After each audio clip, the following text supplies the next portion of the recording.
How we doing, guys? What's it like to be in this moment? A lot of fans thought this would happen last year, and then you went on this odyssey and whatnot and came back. What is it like for you? Well, on a personal note, it's hard to really put in words just because of how much love I have for this organization, my teammates, and this city. But this week's not about me. I've answered those questions, when I left, when I came back.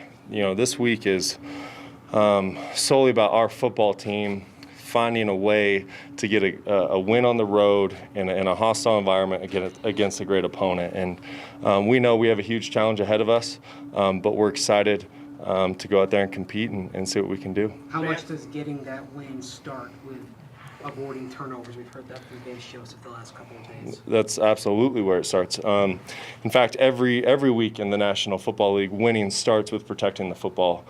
There's a stat, and I'm not even going to throw out the number because I'll get the number wrong, but long story short, when you win the turnover margin and when you don't turn the ball over at all, your chances of winning skyrocket. Vance said that, along those lines, that every quarterback needs to be a game manager, and that's not a bad thing.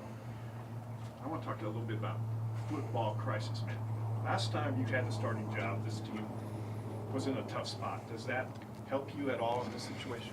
Well, to answer your question, in some ways, yes, it's somewhat of a similar situation, but no year in the NFL is the same as the next, and so there's similarities, but it's still different. However, like Coach said, I'm given this opportunity, and I'm being told protect the football, and that's something that I think all quarterbacks and all skill guys know when they come into the NFL.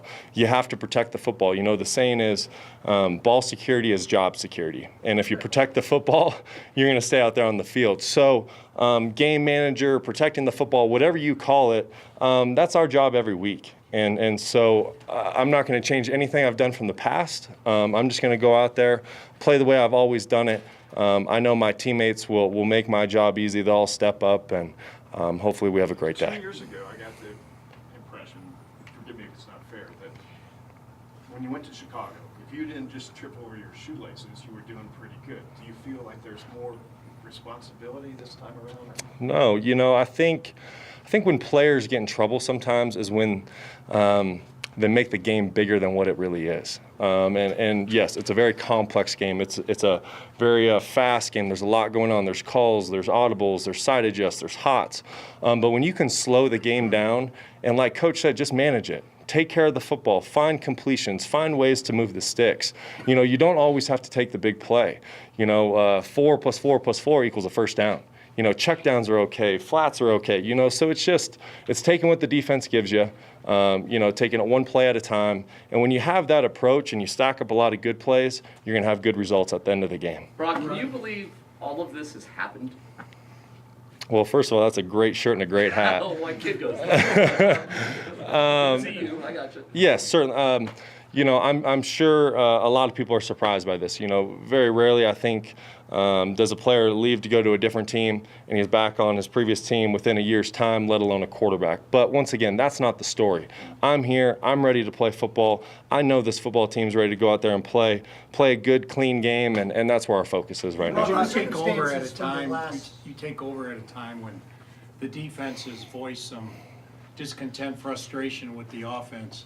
Does that make you feel any more pressure that you better perform? Not at all. In fact, I love that the defense is frustrated. If you look at it from our perspective, it's a great thing because it means they care. It means they want to win. It means that they want to see this football team do great things. And in order for that to take place, we need to hold up our end of the bargain. So to me, I think it's a great sign that they're not complacent and ignoring the fact of what we've done the past couple weeks. Brock, with you starting again, what do you take from your experience in Houston, now back into the starting role and what you've learned there maybe and can put into this?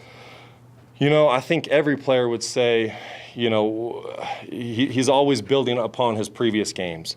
There's nothing that's like game experience. You can't get those reps anywhere else. You can put yourself through mental reps.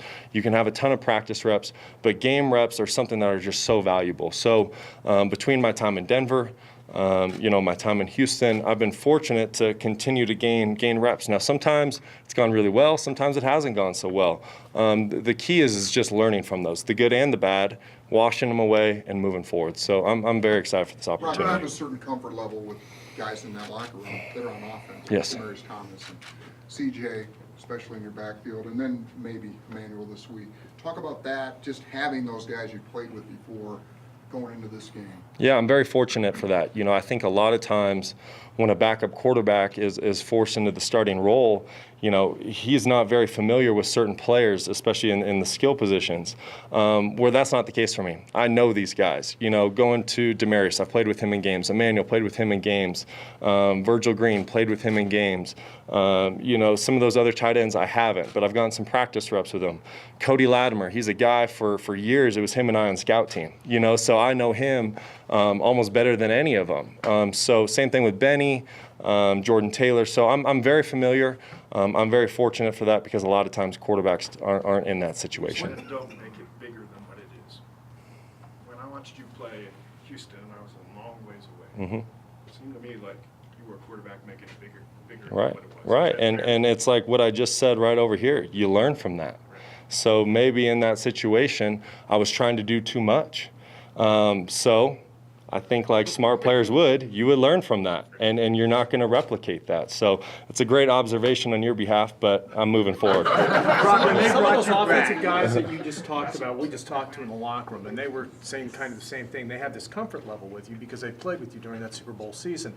When you have that support, have you felt that from them, the kind of support that they're talking about? Absolutely, and I felt it from my first day back. It wasn't handshakes. It wasn't, hey, good to see you. It was hugs. It was great to have you back, man. We missed you. And it was vice versa. I shot out a bunch of text messages to guys, phone calls, when I did leave Denver. And I told them one of the hardest things was knowing that at the time I felt like I was never going to get the opportunity to play football with those guys again.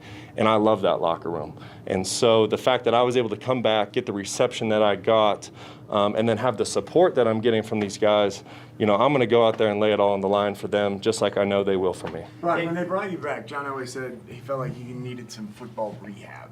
What did you think he meant by that, and does this mean you've completed your rehab? Yeah, I'm checking out.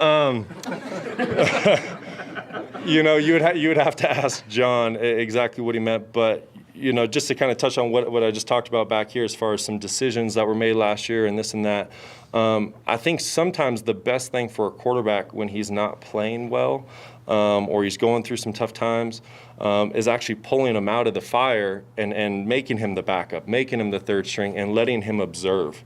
And that's what I've been able to do.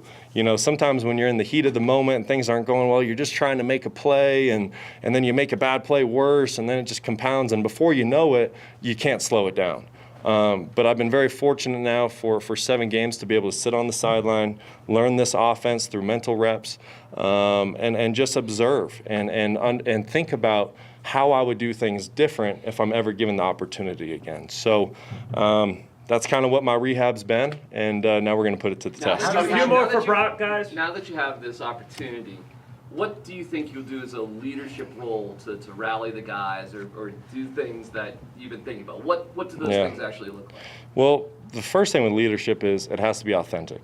If your leadership is not authentic, no one's going to buy into it. You're not going to create followership. So as far as my leadership role, I've always been the same guy. The person you've seen in practice, training camp, in games when I was playing in 2015, that's not going to change. I'm going to go out there with confidence. I'm going to lead with confidence. I'm going to play with confidence.